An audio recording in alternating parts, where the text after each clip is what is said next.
All right, so we'll go ahead and get started. My name is Julie Wood. I'm the Deputy Director at Charles River Watershed Association. I presented briefly on the project at a select board meeting. I think it was September 15th was the date. I am here to present again. I'm joined also by my colleague, Lisa Kumpf, who's an aquatic scientist with Charles River Watershed Association, has been working on this project with me. And then also on the call, playing a behind the scenes support role is our communications manager, Maddie Walters. Maddie can help with any tech support issues that folks have. You can use the chat for that, or you can email charles@crwa.org. We have found that at this point in pandemic life, people are pretty comfortable with Zoom and don't usually run into technical issues, but we're happy to help you if you do. So really pretty simple agenda tonight. Just gonna kick it off with a project overview and then have some time for questions and hopefully wrap up within an hour and let folks get back to their night. Once again, I'm Julie Wood, the Deputy Director at Charles River Watershed Association. We really appreciate people taking the time to sign on tonight and hear more about the project. Just a tiny bit of background about Charles River Watershed Association to kick off. Our mission is protect, restore, and enhance the Charles River and its watershed through science, advocacy, and law. We were founded way back in 1965 by a group of concerned citizens. That actually makes us one of the oldest watershed associations in the country, which is kind of exciting. We work a lot on partnerships similar to this project where we're really working in partnership with the town of Wrentham. So we work with a lot of the watershed communities all across, a lot of the municipalities all across the watershed, as well as with EPA and with the various state agencies. We work on an interdisciplinary model. So we have staff who have aquatic life backgrounds. We have staff who have chemistry backgrounds. We have a lawyer on staff, communication experts, all coming together to work toward our common mission. And so we've enjoyed working on this project with the town of Wrentham. Obviously, it's a dam removal project, and it is one of a few dam removal projects that we've been working on recently across the watershed. So just a quick note about tonight's presentation. We understand that not everyone on the call wants to see this dam removed, and that's we're still happy to have you join us, I guess.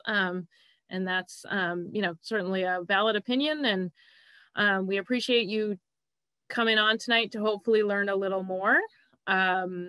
This is really just a project update from CRWA. This is not, a public meeting or a town hearing or anything, but, we're interested in getting the word out about this project to our watershed residents. We're interested in answering any questions, and we're interested in hearing input and concerns. And we also know that dam removals can and usually do take a decade, sometimes longer. It's not a quick process. And so this is really the very, very first step. It is a step that CRWA thinks is worth taking, kind of exploring what the options are. And I'll get into why that is as I go through the presentation. If you do want additional information beyond what you're hearing tonight, we have some information on our website, crwa.org. I also gave a presentation at the Board of Selectmen meeting on September 15th of last year now. And the recording is still online. If you were at that presentation, some of these slides will look familiar. It's really kind of the basic structure of that presentation.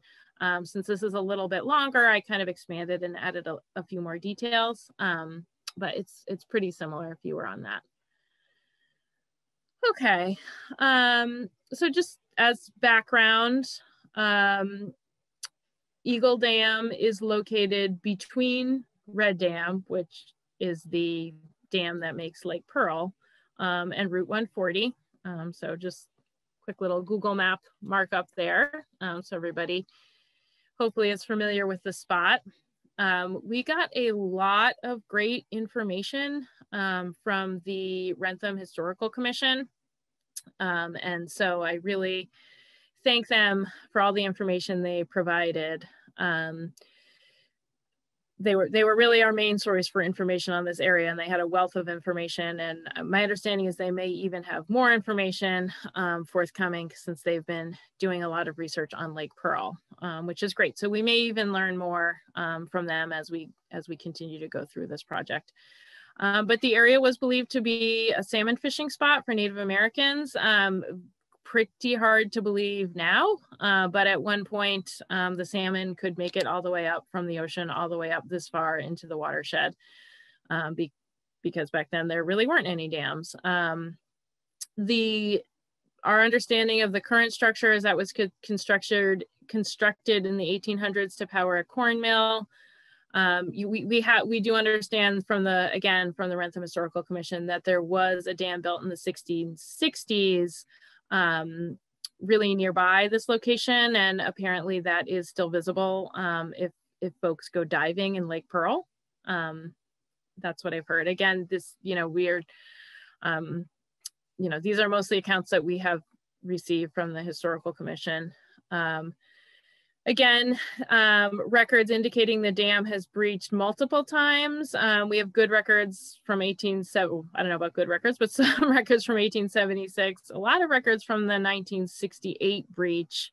And then our understanding is there was a more recent breach, but we don't know when that was, when the exact dates of that were. I mentioned that the Historical Commission has done a lot of work on this area. So we're very appreciative. This is just an excerpt from a letter from April 24th, 1972. I just pulled out this one line. Eagle Pond Dam failed in 1968 and is still in a breach condition. And then the second report we got, the Red Dam Inspection Report, dated September 1978. The spillway section of Eagle Pond Dam failed in July 1968 and as yet has not been repaired. At this time, the dam was not owned by the town. Back in 1968 when it failed, it was still owned by a private company, and it later got transferred to the town, and the town is the current owner. Just another orientating image. Lake Pearl over at the top of the slide, Red Dam that creates Lake Pearl. We're not talking about Red Dam tonight. That one is also owned by the town, but it's in pretty good shape, and obviously it impounds Lake Pearl. So the dam we're talking about, Eagle Dam, is just downstream here, right nearby Route 140. Excuse me, and creates this small impoundment right behind it, this Eagle Dam impoundment. Okay, so as I mentioned, today Eagle Dam is owned by the town of Wrentham, was transferred from private hands into the town sometime after that 1968 breach. It was identified as an infrastructure of concern in the town's 2018 climate vulnerability planning process, a process that the town got a small amount of state funding to conduct. The last inspection of the dam was conducted November of 2012. The dam is required to have a safety inspection every 10 years. That's a requirement of the state. The overall physical condition found on the dam at the inspection was poor.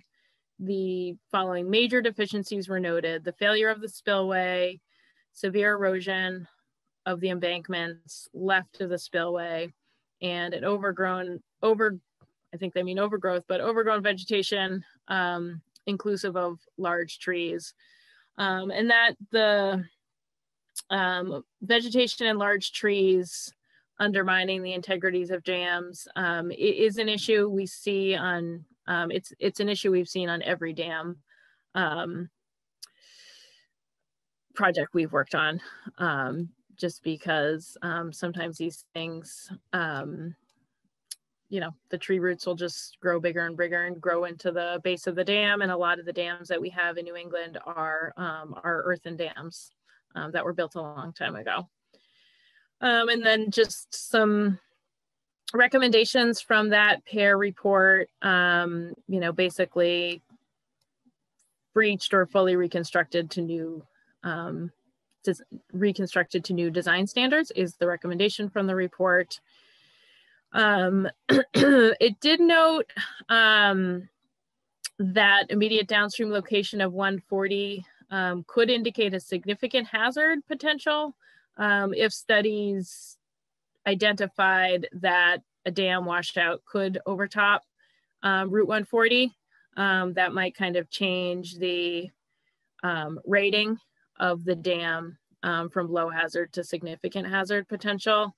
And when they're looking at the hazard potential, they're basically looking at what would the downstream damage be. So right now it's not completely clear what the impact on 140 would be if the dam were to breach, and I'll get into that a little bit more because that's really still an open question that we're certainly curious to know more about. So there are basically three main things that present a risk of this dam breaching. One is just the condition of the dam. As I mentioned, the second is the location right upstream of Route 140. If the dam were to break and that were to cause a washout of that route, you know, obviously it would cause an inconvenience as well as a safety concern and an economic concern for the town. And then the third one is climate change. A lot of these dams, or really all of these dams, were built before we knew anything about climate change. They were designed for certain static weather patterns. And one thing we're seeing with climate change is that we are seeing an increase in intense storms.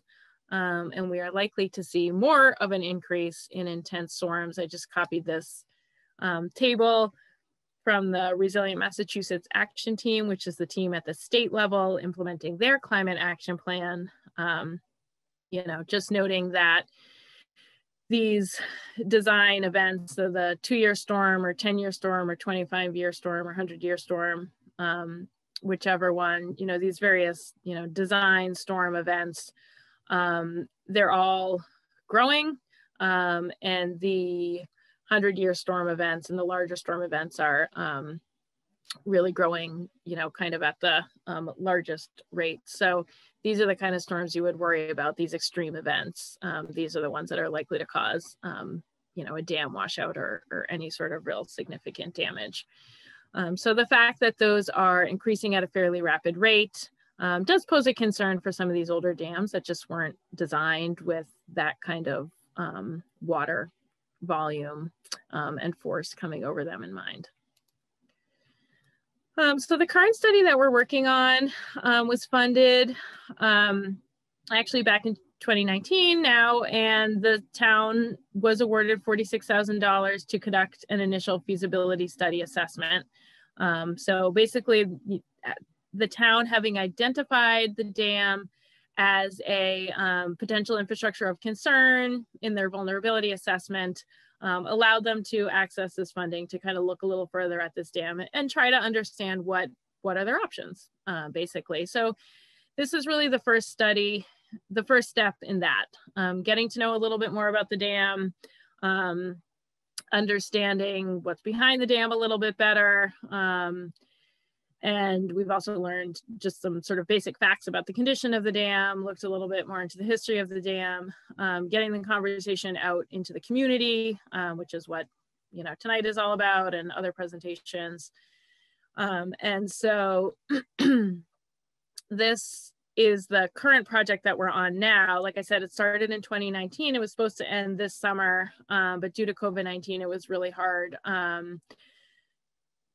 you know, to have presentations, I think, before everybody got used to Zoom, but it was hard to do a lot of the public outreach stuff. It also just slowed down some of the engineering work.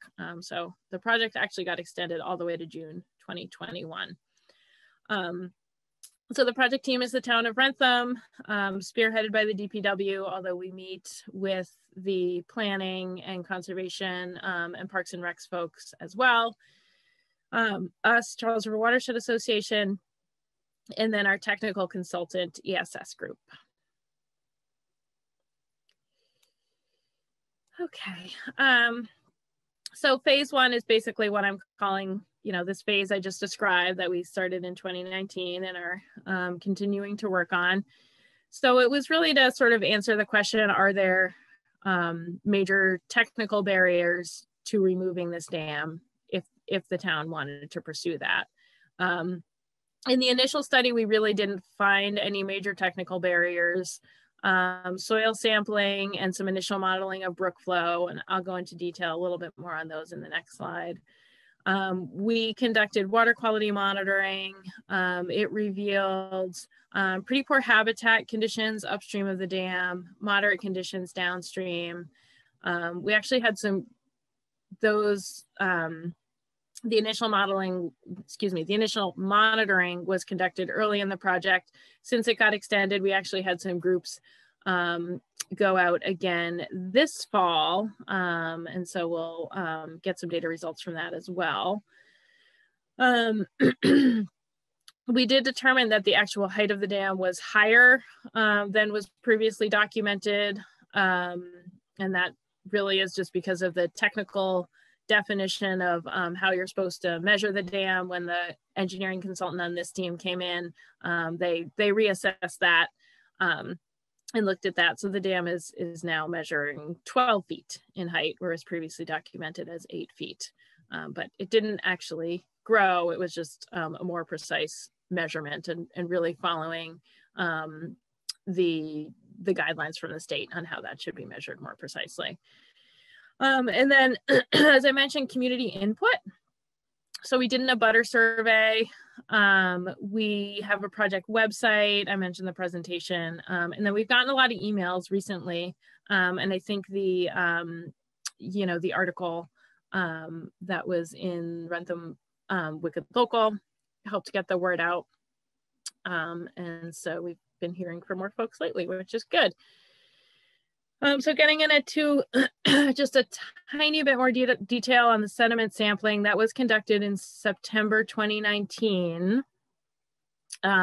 Basically, they did not find anything that would cause a major concern in the sediments behind the dam. So, basically what that first bullet is saying is that none of the sediment would need to be carted off-site and disposed of as a hazardous material. It could all essentially be managed on-site, and there would not be concerns for this MCP-RCS1 criteria, which I can, if folks are interested, certainly talk more about that. But that basically is meaning these criteria for sediment that people might come in contact with. So that was good. There were somewhat elevated levels of certain metals, lead and nickel, but generally typical of New England background levels. And then another big piece of the technical work was the flow and water surface modeling. Unfortunately, that was not that conclusive in this stage, and additional modeling really needs to be conducted on that. Part of the challenge is how close the dam is to the Route 140 culvert bridge. And so the interactions between those two and the proximity is going to require sort of a next level in-depth modeling on the site.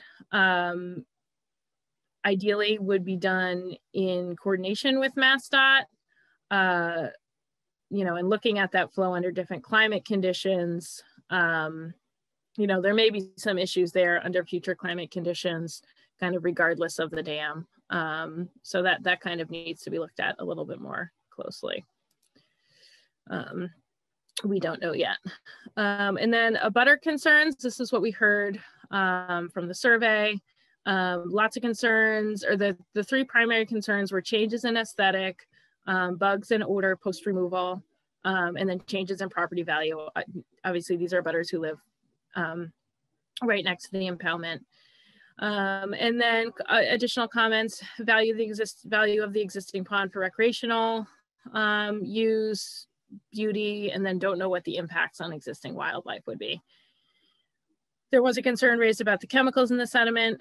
So that one, at least in this phase, we can answer and provide more details on. Comment from the survey, this is an asset to the town of Wrentham. Removing the dam and losing the pond would be a disgrace. So certainly some strong feedback there. And then we had some additional community feedback from a variety of folks, none who identified as abutters. So but we wanted to document this as well. A fair number of questions. What will the downstream flow impacts be? And that's obviously a really good question. As I just summarized, unfortunately, we didn't get a ton of detail on that in this initial stage of the modeling. However, typically with these smaller dams, the downstream flow impacts are relatively localized. But that's really a main thing you'd want to understand in a lot of detail. You'd want to present to the downstream abutters before you made any movement forward, because that's a common question that comes up and something people really want to know. Why do we want to take the dam down? That was a question we got. Why is the dam detrimental to local wildlife? More strong feelings, why not leave well enough alone? Wrentham has CPA dollars, residents who know enough to buttress the downstream side of the dam, and it will last at least 100 to 200 years. And then also a comment, which I think I had also highlighted, that many Massachusetts dam removals only happen after 10 plus years of talking. So basically, and this is from a local person with experience in dam removal, so I think they're kind of coming from that perspective, just that these can be big decisions, and usually it does take a long time to kind of decide what needs to happen at a site like this. I just, excuse me, pulled this comment from our Facebook. Someone mentioning a dam that was removed on Bogastow Brook 40 years ago. And we have seen, with concerns over climate change, actually more dams coming out. There are a lot of them across the state though. So certainly still many dams still in place as well. So benefits of dam removal, just kind of highlight a few real quick, and really there are many resources online. I recommended Massachusetts Division of Ecological Restoration is Mass DER, and American Rivers as two. So if you want to read more in depth, but generally removing a dam is one of the best things you can do for a river. It improves water quality, restores the natural river flows, reconnects habitats on either side of the dam that benefits fish and wildlife. Proactively eliminates the risk of failure, so you don't have to worry about that dam collapse. It can be less expensive. You definitely eliminate the maintenance cost of the dam, so you avoid that long-term cost. In this particular, in the case of this particular dam, it is unlikely that the town would be able to access external funding for dam repair. I don't speak for the town, but my understanding is they have looked into that. They have looked into funding programs for repair. And this has not been a good candidate. There may be external funding for removal, however. So that's just something to consider from a local economic perspective.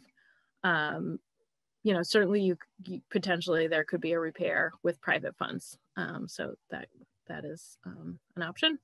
And this picture is actually the only dam that's been removed on the main stem. It was right in Bellingham. It was called the Old Mill Dam, which I gather sometimes the pond behind Eagle Dam is called Old Mill Pond. So I guess that's not too surprising. They're both mill ponds. So this is right on the main stem in Bellingham, right on the Bellingham-Franklin line. You can see the before and after there. That was back in 2016, I believe. And so they basically got rid of the dam because they did not want the liability and did not want the responsibility of maintaining it. So that has worked out for them.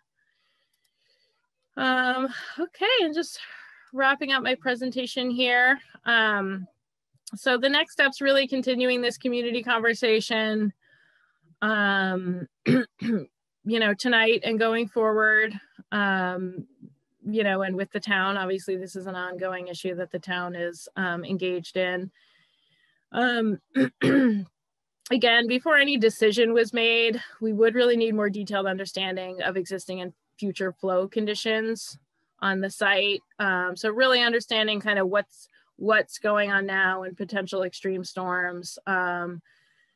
What would that flow look like under a removed dam condition? You know, the town could decide to, like, what would that look like under a dam lower dam, shorter dam condition? So you can kind of model whatever you want. Again, so, but that's a really critical piece of information to have to kind of know what you can do next. Just continuing the conversation with MassDOT because of the proximity, and then the town of Norfolk. A lot of the downstream area is in Norfolk, and so possibly seeking additional funding and technical support to answer some of those questions. At this point, the status quo is not really an option just because of the state of the dam. You know, certainly it could be repaired. The decision isn't that it has to come out, but exploring removal, Charles River Watershed Association thinks is always worth it. We always think it's good to kind of have all the facts and understand what the impacts of any action would be before taking that.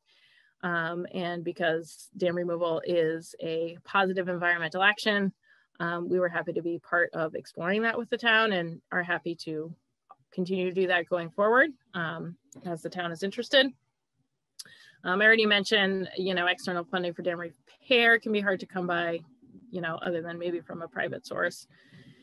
You know, one very cheap option would be to remove the risk, would be to breach the spillway, meaning just drain the pond behind the dam. And while that has a benefit of alleviating that immediate risk of a dam breach, you know, that would not necessarily be great for the environment. When you do a dam removal, you know, you plan out maintaining and restoring a natural and healthy environment, as opposed to just sort of draining the pond. And in which case, you know, you may get, you know, you may have mud flats exposed for a long time. You may get invasive species that would come in. So environmentally, it is much better to plan out to, you know, fully remove the dam and plan out an actual restoration site so that it is a quality habitat. And that is all I have for my presentation. This is my contact info. I'll put it up again at the end when we have like 5 minutes left, just in case folks want to take it down. But right now I am going to stop sharing. And I mentioned in the beginning, I had my first slide, I didn't actually say it though. People can please use the chat for questions, or if you want to raise your hand, if you'd rather just ask your question, you can use the hand raise function, and then we can call on you and unmute you.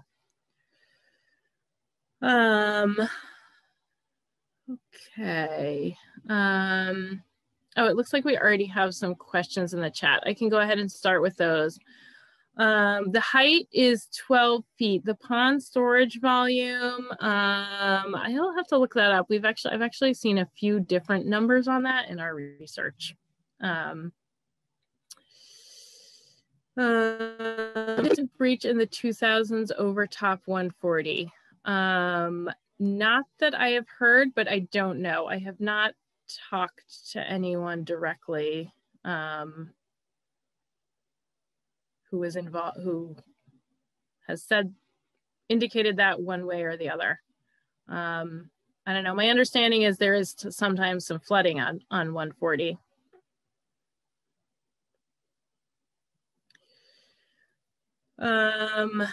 Oh, okay. And then another question, what is the parameters used to measure the water quality? Yeah, good question. So for our water quality assessments, we did benthic macroinvertebrate assessment. So that means we looked at the bug community, basically. They're little bugs. And this is a pretty well-known water quality measure. If you Google it, you probably get way more websites than you want to read. But benthic macroinvertebrate, they're essentially these little bugs that live part of their life in the sediment of a river or a stream. And by the population that you find there, you can get a good sense of how healthy the habitat is. And so when we did the initial round of sampling, we did look both upstream and downstream. And that was done by CRWA staff. The more recent round of sampling was done, one by a team of trained volunteers. It's a conservation corps that we work with. And then also the second by a partner school group that we work with. And so they only did the downstream habitat because it is deep, basically deeper than we would like volunteers to be wading, because you wade in when you do this kind of sampling. So the forthcoming sampling will be from the downstream side. And then what tested for soil and quality? So what were I'm guessing that was what soil parameters were tested. That was basically the typical suite that would be required by the state. So the state has some guidance on what they like to see in soil quality and soil sampling with respect to dam removals. And so our consultant ESS group used that guidance to develop their sampling plan. So metals, organics, large number of parameters. We do expect that the technical consultant will put out a final report that will, go up on the website and everything too. So they should be wrapping that up. As I say, program was supposed to end in June, but got extended. All this got extended due to COVID. What engineering firm measured the dam is the next question. So I'm not sure.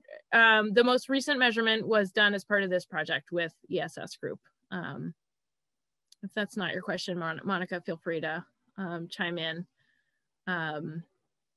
But yeah, that's where we got the 12 feet measurement from the most recent engineering firm.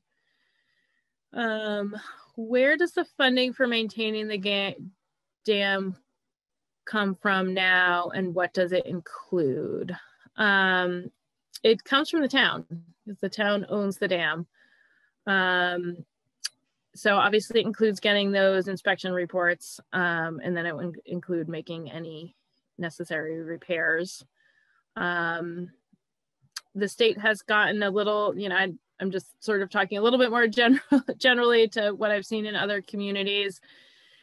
The state is getting a little bit stricter, it seems, or is my perception, or is what I've heard from other communities about that maintenance piece. So things like trees growing into dams, whereas maybe the state was a little bit less strict on that. We do see more communities going in and addressing that issue. So they'll basically cut all the trees down. We're working on a project in Natick. It's also an earthen dam. It is covered in trees. Basically the town is just planning on cutting down those trees, potentially. I mean, they haven't decided. But anyway, that would be something, one piece of maintenance. Mike, do you want to say anything else about maintenance? What it entails? So sure, that the Mike Lapham with the Wrentham DPW. So we essentially have 3 dams in town that are our responsibility. It's the Red Dam at Lake Pearl. There's this dam, and there's also another dam out on Jack Street, which we just discovered a couple of years ago and registered and inspected. And currently the town doesn't allocate any funding for maintenance. So that's one of our concerns. We try and do some of the work with our existing highway department. But as far as actual fiscal dollars invested, we don't have any funding at all.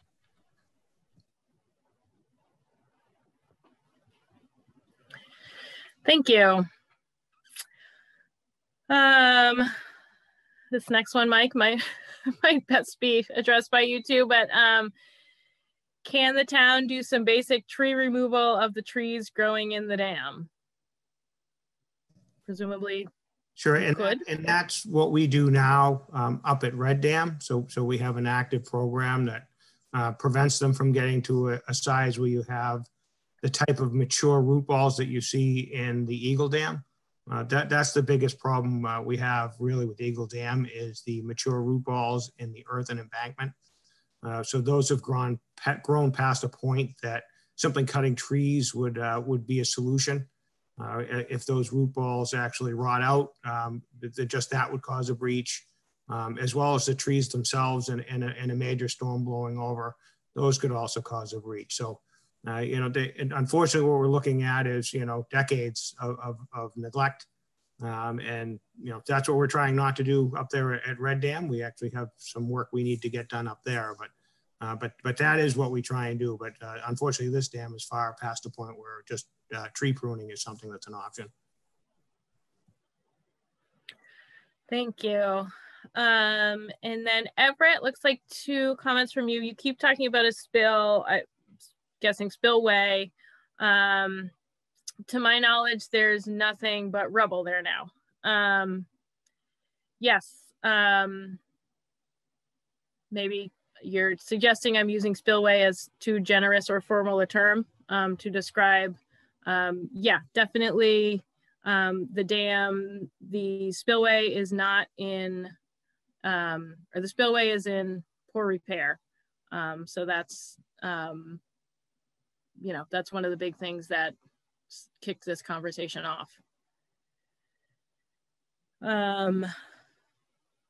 Let's see, another question. If you take down the dam, what will happen to the water that is there now? Would it dry out?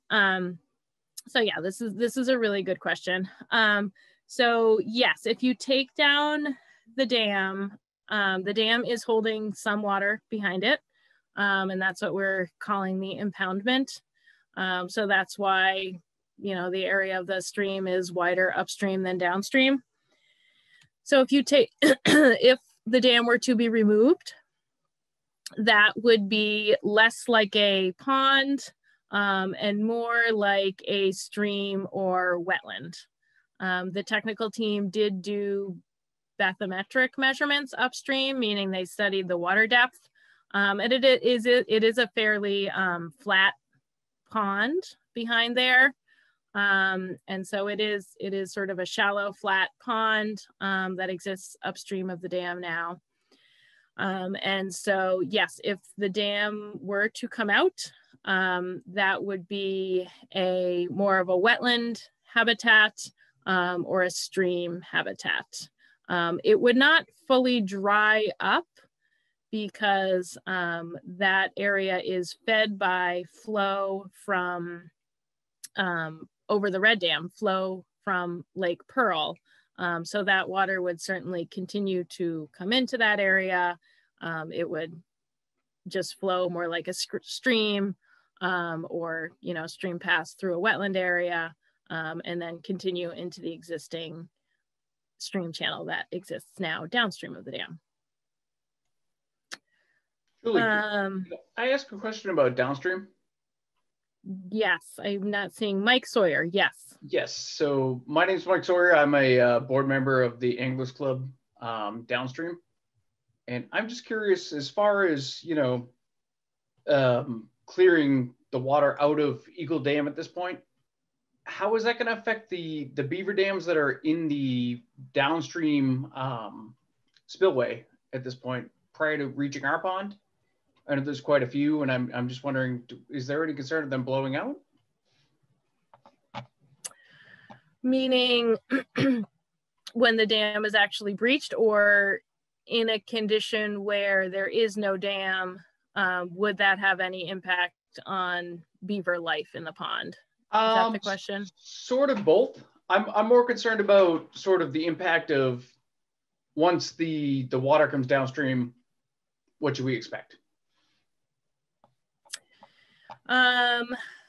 I don't anticipate you would see much change with the beavers. I think, I mean, this is something we obviously, as I highlighted, we need to know a little bit more about what will the exact impacts on downstream flow be. However, when we've looked at these kind of small dams in the past, they are quite localized. So basically, the fact that Eagle Brook is kind of a typical New England stream, on the other side of Route 140, it's probably not likely to change too much. It's not going to be, it's unlikely to be any very rapid flow that would send the beavers elsewhere. So, something to look into, but it's unlikely to have a lot of impact on, the extended downstream areas. I guess just as a brief follow-up question, do we have any concern about, the beaver dams themselves being impacted and breached? So Julie, I think, I guess it's kind of a twofold question. So if the dam was removed, that would be done in stages. So you wouldn't have a huge influx of water going down. That typically, even when we remove beaver dams today, they're done through our local Concom approval, and it's done in slow stages, so you don't have severe impacts downstream. One of our fears today is the spillway has been improperly recreated, which has recreated the hazard. So if we had a catastrophic failure of the structure, it certainly would be a hazard to those beaver dams that I know what you're talking about. And it would absolutely be a hazard downstream if we had a catastrophic failure. Well, thank you, Mike. I think that answers my question. And Julie, I see Pam Pellet has had her hand up, so I just wanted to give her an opportunity. Excellent. Pam, can you unmute? Awesome. Yes. Hi, Julie. Pam Pellet here. I had a couple of questions. One of them was, I was just curious, how did the Charles River watershed come to be involved in this project at Eagle Dam? Sure. Yeah, I can start with that background. So CRWA's work, our work in general has shifted to climate adaptation in recent years, and seeing how we can partner with municipalities or private entities to restore habitats in ways that will also build climate resilience. So that has really become a primary piece of our work in the past, 5 or so years. And then really also even more recently, we've become more involved with partnering with communities. And part of that is just because of the structure of the state's municipal vulnerability preparedness program that I mentioned, where the state is really trying to put the towns in charge and give the towns tools and resources, and in some occasions like this, money to identify their own vulnerabilities and then develop their own plans to kind of move forward with addressing those. And so, that's kind of from our background, just an area of work we've been moving into. And we had a project with Wrentham, I don't know, maybe 2 or 3 years before this, and where we actually work with Mike. And so we developed a partnership there. And then when the opportunity for some climate adaptation funding came through, because this was actually one of the very first rounds that the state put out money for, that the town of Wrentham jumped on, which is great and to their credit. So Mike and I connected and, you know, looked through basically those vulnerabilities that were identified in the plan. That's the only thing the state will give you money for addressing, is those things that the town identified in their climate planning workshops. And so this, you know, this vulnerable infrastructure was prioritized basically in that plan. So we put in the funding, worked with the town to put in the funding, and we got the funding. And so you and the town together applied for the grant to study this, is that correct? Well, the grant is to the town, and yeah, and then technically the town like hires us as a subcontractor. And yes, the grant is basically just to study it, just to look at the initial feasibility. Okay, and I had another question. Are well, are you aware of the Baker administration's allocation of $10 million of grant money for the both dam removal and repair? And apparently, are you aware of that? They have grant money for repair? Yes, they do. They do. They have a dam and seawall program. So it surprises me that you mentioned that there are no funds available for repair when apparently there are. Oh, yes. I did not mean to indicate there were no funds for dam repair at all. Oh, I thought you said there were no. I thought you said earlier there were no funds for dam repair, that it would be totally a private thing. For this particular dam, the town has explored the dam and seawall program and found it not to fit. So that was specific to this dam. The town explored the dam and seawall program that the state runs as an option to get funding. The challenge with that program is there are, I mean, basically this is not the state's most urgent dam in need of repair. So just speaking for the town, that was the first program that we explored seeking funds, was that dam and seawall program. It's predominantly for removal of dams and repairing of seawalls, but they won't even consider this dam for funding in that program because there are so many higher hazard dams failing in the state.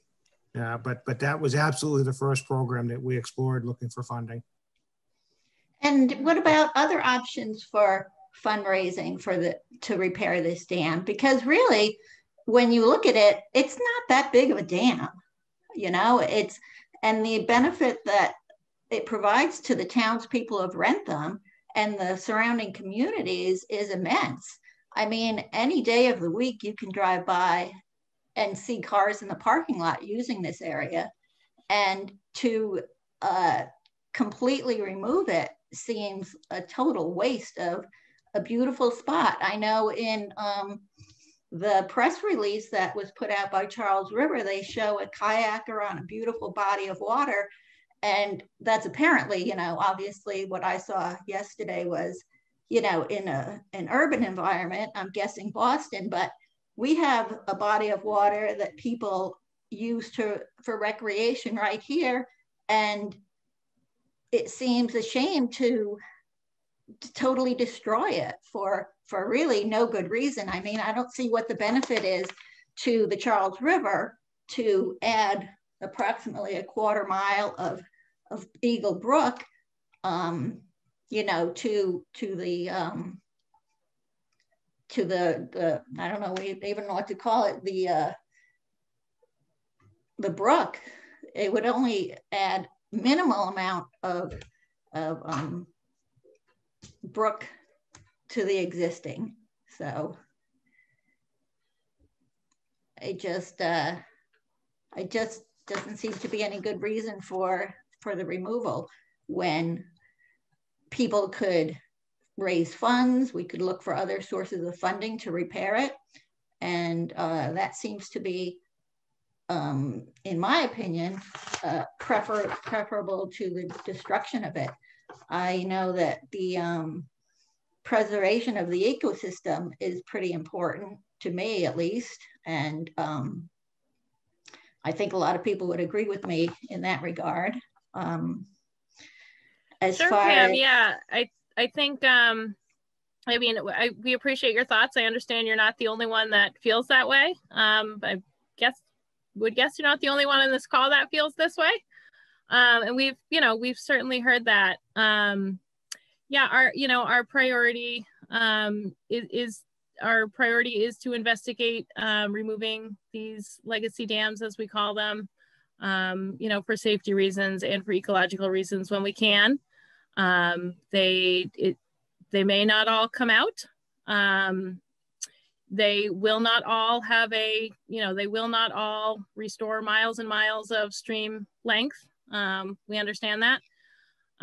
But we're, I think we're just at a difference, at a difference of opinion there. yes, oh yes. So yeah. I appreciate you listening to my take. I clearly did not convince you, but I appreciate your time listening to it. Well, I've been doing a lot of research, and I know the Division of Ecological Restoration that has quite done studies of all the dams in the state. They rate this a very low hazard dam that would result in minimal impact to the flooding and damage downstream, even if it were to breach. And right. So they also said that there would be no ecological benefit to removing the dam.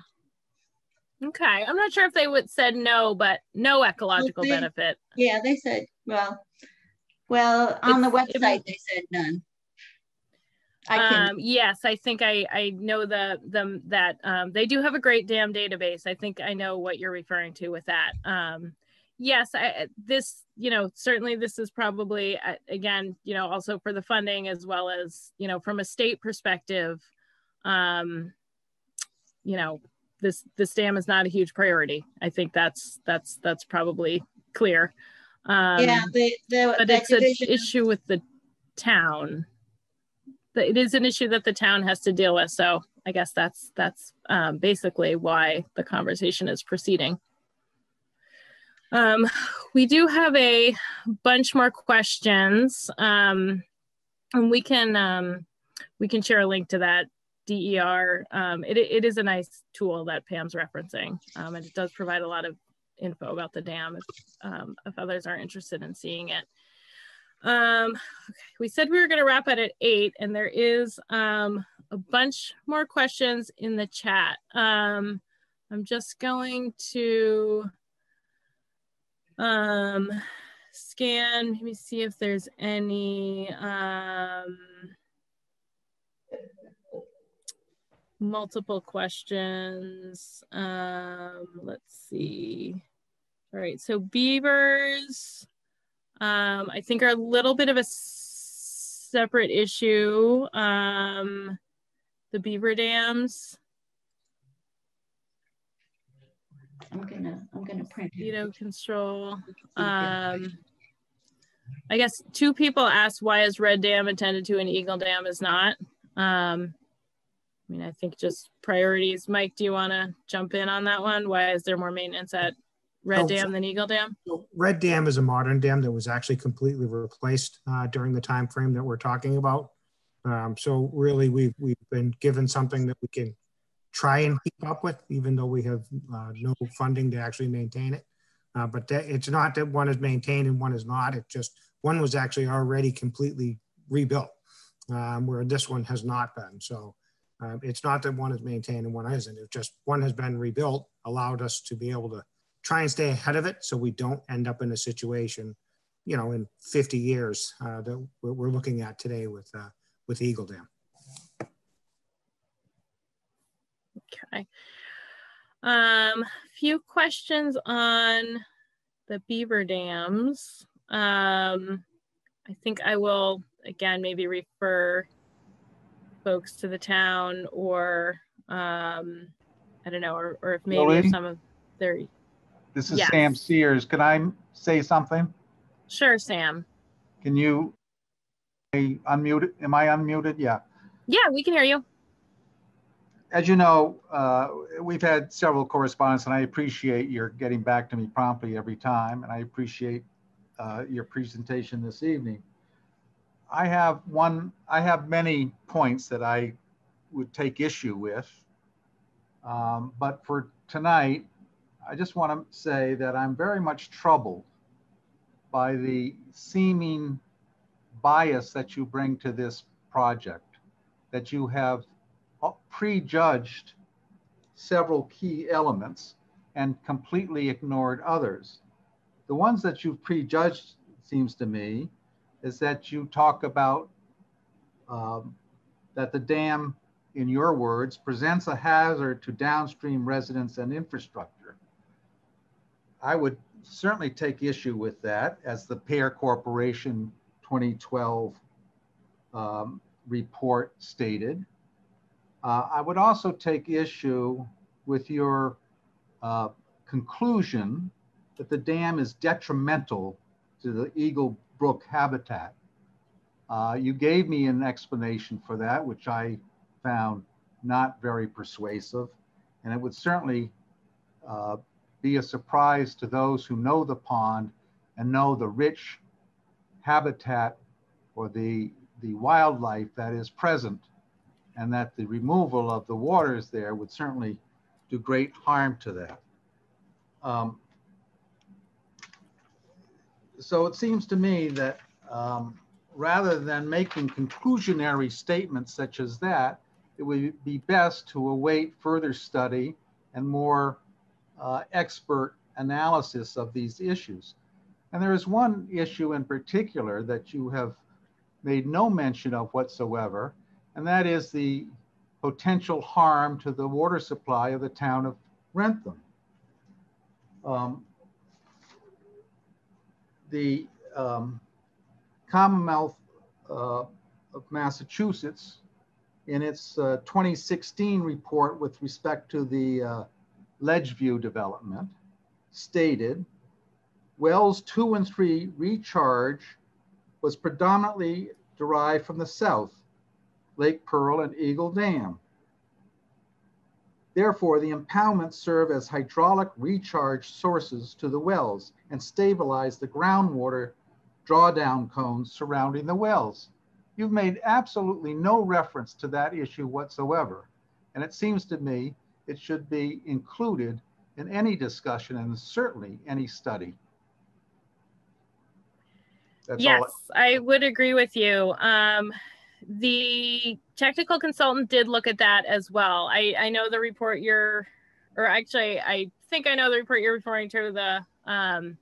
We have the report from the state on the interbasin transfer, which is, I believe, what you just quoted. So the technical consultant on this project, ESS Group, did look at that. They didn't find influence on the well. And so that will be dealt with as part of this project. You're right, I did not mention it tonight. I apologize. And I did get questions. That was one thing. Actually, I think more than one person emailed me with that question. And yes, I come in with a bias for dam removal. I would agree with that. Julie, can you give us a sense of your sense of the timetable? This entire. Well, you know, I mean, again, that was one of the reasons I put that quote in there from, you know, from the person who's worked on more dam removals than I have, that it can take 10 years. So we know some things right now. You know, we know some things about the sediment. We know a little bit about the flow and possible flow changes, but really not enough. We know, you know, we know that the dam is not in great shape. You know, do we know fully the impacts of the downstream of a downstream failure. Not necessarily. I don't think anyone wants to find that out though. I think probably we're all agreed on that. So we know some things. We know that people are also very engaged, feel very emotionally connected to this spot. So basically we also know that, this is really going to be a community decision. And then we also know that, the status quo is the time will come when some decision needs to be made. And so, the decision is in the town's hands. They are the dam owner, but, they are doing some due diligence here. We are, trying to help get the word out, through events like this and other things. There's also, been some press to get the word out. And so, could this extend an entire decade? I guess that's what we've seen in other areas. It's probably a time frame of years, and Mike, feel free to jump in here. It's probably not a time frame of months. We are early in the process, but some decision will need to be made at some point, whether it's repair it, and that's an undertaking, repairing it, because you have, obviously it needs to be, as Mike said, red dam, it's a whole different type of structure. It's a real modern dam. And so that's what would have to happen here. So that is not inexpensive. Or it could be, designed in such a way that, embraces what people love about the spot, the ecological life that's there, the natural space, the passive recreation, the fishing. It could certainly be designed in a way that maintains many of the things that people love about the spot. But it would change if the dam were to be removed. It would look different. So I'm sorry we didn't get to all the questions. We have a lot. I'll put back up I think we got to most of them. I will put back up my contact info, and then I just have one last slide to close us out. Julie, I just would like to reiterate to folks that locally, no decision has been made. What we have to do here, what we have is a dam inspection report that tells us we have a hazard as a community, and that we have three choices, which is removal, repair, or breach it to remove the hazard, which for me is the least of the desirable options. So this is really our first step in looking at what's feasible. We've looked at a couple of different options. What we found is we really have to do a lot more modeling, which is probably going to be at least almost another $50,000. And we did not receive a grant to move forward with that. And we currently don't have local funding to move forward with that. So we're going to have some conversations locally, what we want to do and how we want to fund this. So, a complete repair, we're probably looking at close to $1 million. So, is that an option? Absolutely. But, locally, we have to make some tough decisions on where that's going to come from. So, but I really just want to reiterate to folks that there's been no decision made what we're doing out here. We're in the very, very preliminary stages as a community. And we want the community to be engaged in any decision that's made. And I thank everybody for their time. Yes, thank you, Mike. All right, so hopefully you got down my contact info. I think it's been easy to find, so I'm getting emails, so that's good. And then this is part of a virtual event series. This event is part of a virtual event series, a little bit more of a targeted audience at this one, which we appreciate. Seems like a lot of folks who are really familiar with the site.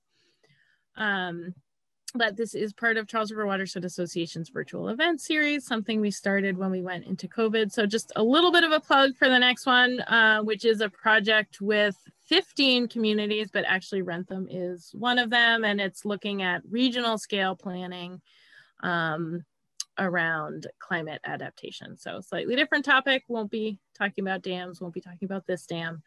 But if you're interested, that is at the end of the month. And you can find that on our website. All right, so thanks so much to everyone who took the time to join. Great to see that there's interest in this project.